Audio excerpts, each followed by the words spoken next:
r/NoSleep. Posted by u/IEscapedFromALab.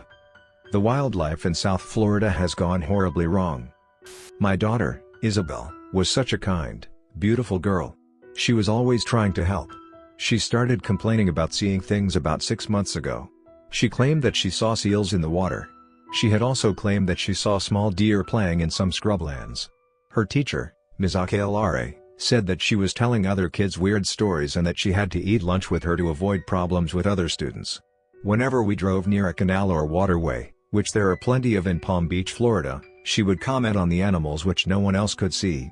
Being 7, we assumed she was just letting her imagination get away with her, and eventually she stopped talking about it after enough scoldings. Until something bit her brother Eduardo. He had been playing in the canal in our backyard, a pretty small one, only about 2 feet deep at the deepest. When he started screaming, we thought it was Isabel, because it was so loud and high-pitched. He managed to get halfway back to the house missing the big toe on his left foot and some of the foot itself. The entire time at the hospital he kept insisting that something bit him, but said he didn't see it. It wasn't until we got home a few nights later, after Ed was out of the hospital, with enough debt to buy a home and new worries about how Eduardo was going to go through life, when she told me what she had seen.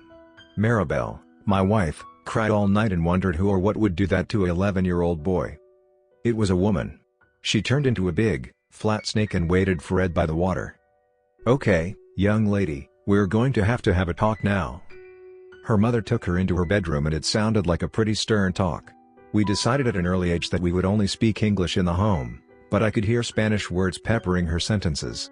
Despite the painkillers, Eduardo was upset enough already and wanted to know what his sister was saying. We told him she was just making up wild stories. I began to feel a pit in my stomach about what CPS might do. The next few days were some of the most difficult of my life. Isabel withdrew from us. Ed was crying every night and couldn't play with his friends in soccer anymore.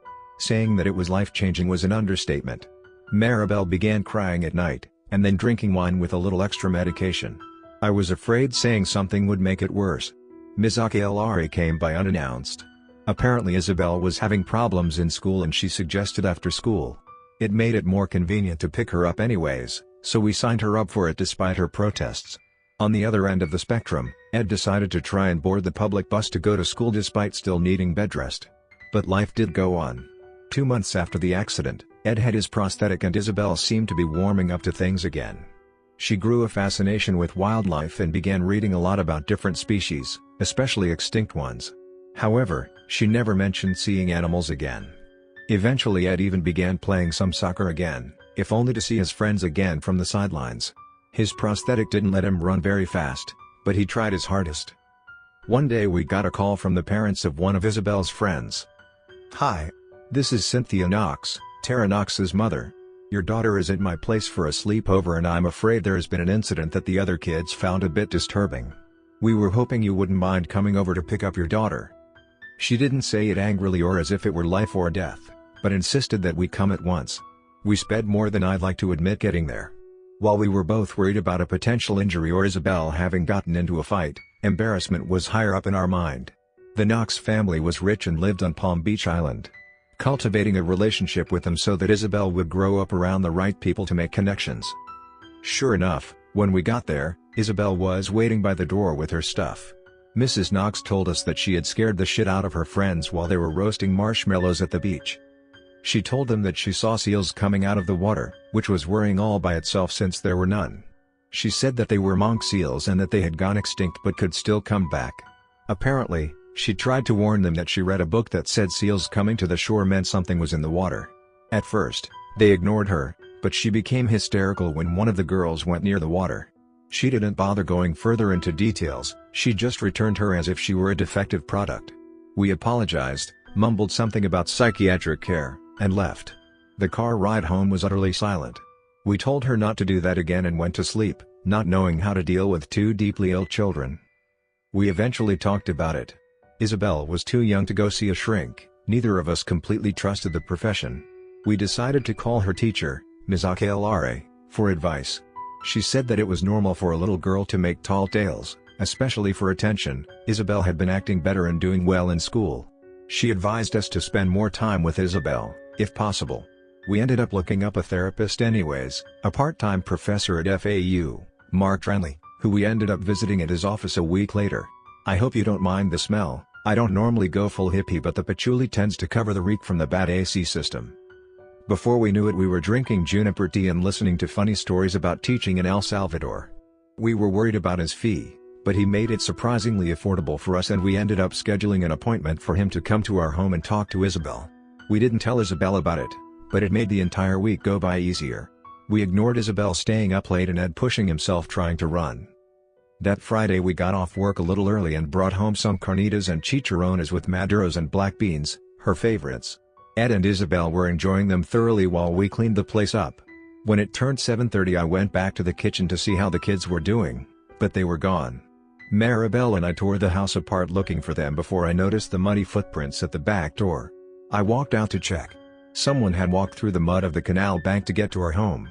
The same footprints and a much smaller set of footprints seemed to go to the canal. I wanted to look further, but couldn't find my cell phone to light the way. I went to the house and told Maribel what I had seen. Her first reaction was to call the police, but she also couldn't find her phone. When we went to the kitchen, there they were. Both of the phones had been placed carefully on the chair next to where Isabel was sitting, across the table from Ed. When we opened them, a text from Mark was sitting there staring back at us. "Hey, sorry for the delay, I'm caught in traffic outside the uni, heading straight to you though." Someone had already read it before we did. "Oh God, where are they?" Maribel began to weep, backing away from the cell phone. "I'm going to get our kids back. Wait here, call the cops." I turned on the flashlight app and ran outside. The footsteps were easy to follow, even though it was already pitch black out. They went down to the bank of the canal, but didn't go into the water immediately. I ran, and ran and ran until I finally reached the area where a river had been diverted into the canal to make way for a new development. The violent spray of water from the routed river looked like a severed artery bleeding into a sterile duct. On the other side of the bank, Isabel was standing, staring at me. But she wasn't alone. Ms. Aquelarre stood next to my girl. She was holding Ed, whose eyes were open but who was not conscious, as if he were lighter than a feather. She was smiling faintly. He didn't move a muscle. I didn't see it at first, but looking down there was a massive alligator. Not just massive, absurd, easily the length of a mobile home. It was almost translucent one moment, and then it wasn't. It was visible, but looked like a graphical error in the world.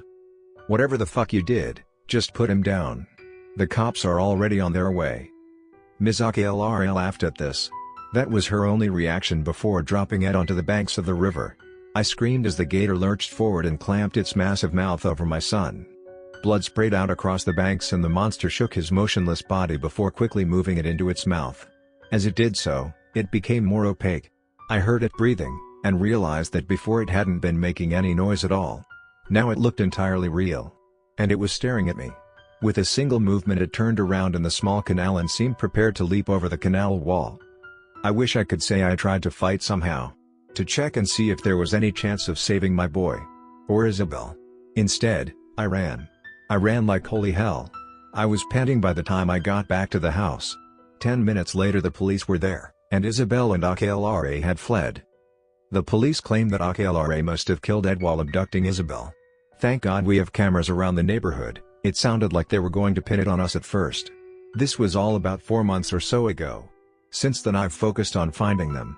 The police were useless, aside from putting out missing posters in different parts of the state. Allison Aquelarre had once been an anthropologist studying the Ice and Jaga tribes that once lived in Florida, but had left little trace of her existence. But she will. A little girl and an old man reported seeing a giant blue and red bird flying about their home in Sarasota. The bird vaguely matches the description of one that went extinct shortly after settlers arrived. I hope I can stop this one from coming back.